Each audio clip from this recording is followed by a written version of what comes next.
स्वागत है आपका पीटीसी न्यूज में। मैं सुमन कश्यप आपके साथ। हरियाणा में विधानसभा चुनावों को लेकर आज चुनावी हलचल कैसी रही, आज हरियाणा में आज क्या कुछ खास रहा, इस पर हल्की सी नजर डालेंगे। तो चलिए शुरुआत करते हैं। हरियाणा के कार्यवाहक मुख्यमंत्री नायब सिंह सैनी ने कहा कि भाजपा सरकार ने 10 वर्ष में प्रदेश को नई दिशा दी है, विकास की नई ऊंचाइयों पर प्रदेश को पहुंचाया और अब इसी दम पर हम जनता के बीच जाएंगे। नायब सैनी ने कहा कि पूरा भरोसा है, जनता फिर से भाजपा को पूर्ण बहुमत से सत्ता में लाएगी। वे शाहबाद प्रत्याशी के चुनाव प्रचार के लिए पहुंचे, जहां उन्होंने जन आशीर्वाद रैली को संबोधित किया। मैं आज शाहबाद की सरदारी के बीच में भारतीय जनता पार्टी, मैं स्वयं अपने लिए और सुभाष कलसाणा जी के लिए आप लोगों से आशीर्वाद लेने के लिए आया हूं। भाइयों, हमें पूर्ण विश्वास है, जो पिछले 10 वर्षों में हमने हरियाणा प्रदेश को भाइयों एक नई दिशा देने का काम किया है। हमारी डबल इंजन की सरकार ने हरियाणा प्रदेश को विकास की नई ऊंचाइयों के ऊपर पहुंचाने का काम इन 10 वर्षों में किया है।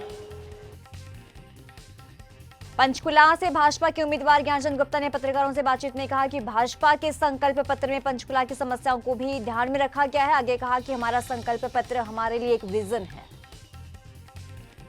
ज्ञानचंद गुप्ता ने कहा कि आगामी 5 साल में हम जनता के लिए काम करेंगे। हर नागरिक के बेहतर भविष्य की गारंटी हमने संकल्प पत्र के माध्यम से जाहिर की है। हर वर्ग के लिए एक संकल्प पत्र में स्थान दिया गया है। सुनिए क्या कुछ कहा। ये जो हमारा घोषणा पत्र है या संकल्प पत्र है, ये हमारा विजन है। ये केवल घोषणा मात्र नहीं है। इस संकल्प पत्र के अंदर भारतीय जनता पार्टी की जो आने वाली सरकार है, अगले 5 साल के अंदर जनता के लिए क्या क्या कार्य करने वाली है, उसको लेकर के ये संकल्प पत्र जारी किया गया है।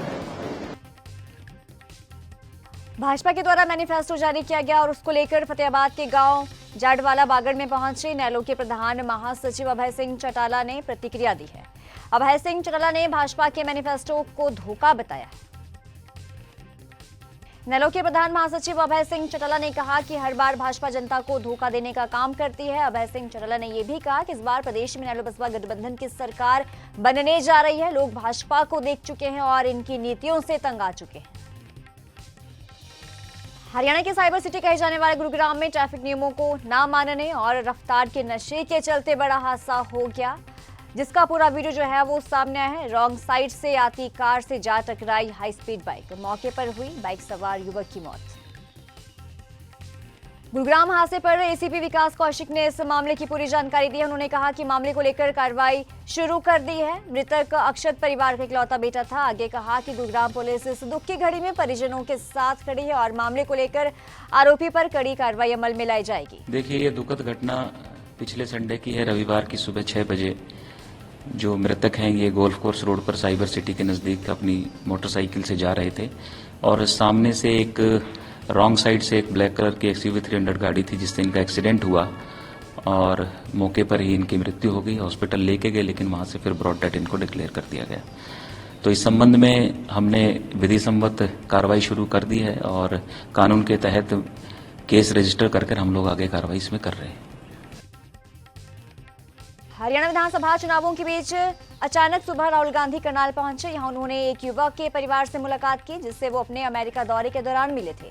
इतना ही नहीं, राहुल गांधी ने युवक के घर पहुंचकर उसे अमेरिका में वीडियो कॉल कर सबूत भी दिया।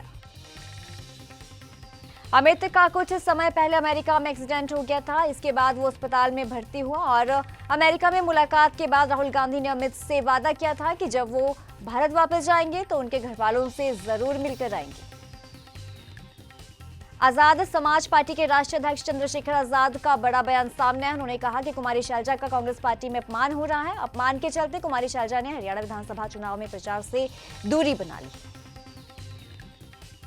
चंद्रशेखर आजाद ने आगे कहा कि कुमारी शैलजा के चुनाव से दूर रहने से नुकसान होगा। तो वहीं कुमारी शैलजा पर कांग्रेस केंद्रीय नेतृत्व की चुप्पी पर भी आजाद ने सवाल खड़े किए। बना ही नहीं है भाई। एक आदमी कितनी बार अपमानित होगा, आप मुझे बताइए।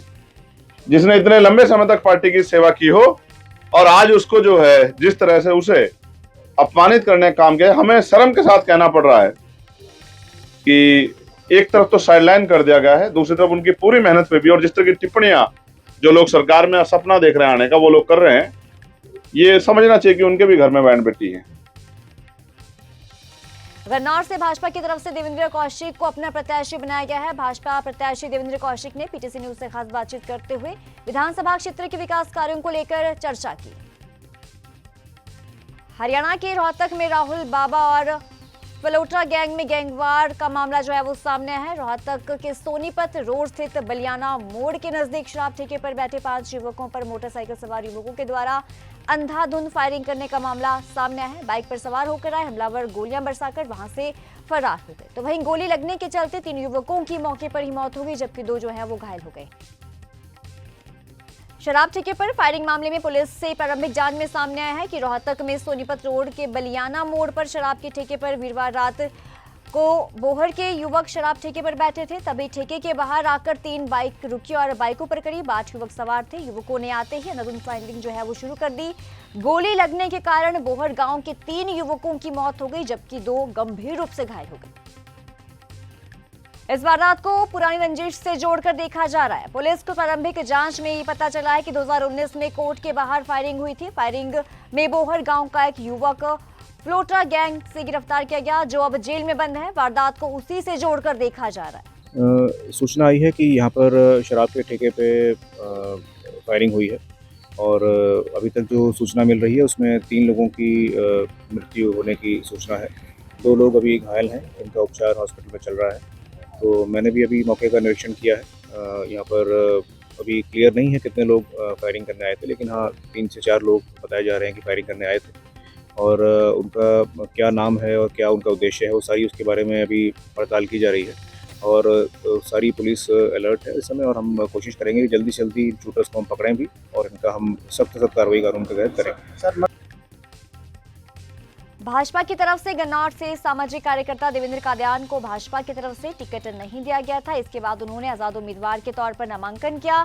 वहीं जनसभा कार्यक्रमों में शिरकत करते हुए गांव उतरे और जनसभा में पहुंचे। देखिए, लोगों में उत्साह है और विशेष तौर पर नौजवानों में आप जो ये जोश देख रहे हैं, और जोश तो 12 तारीख को गन्नौर की उस महारैली में नज़र आया था जिसने इतिहास रचा।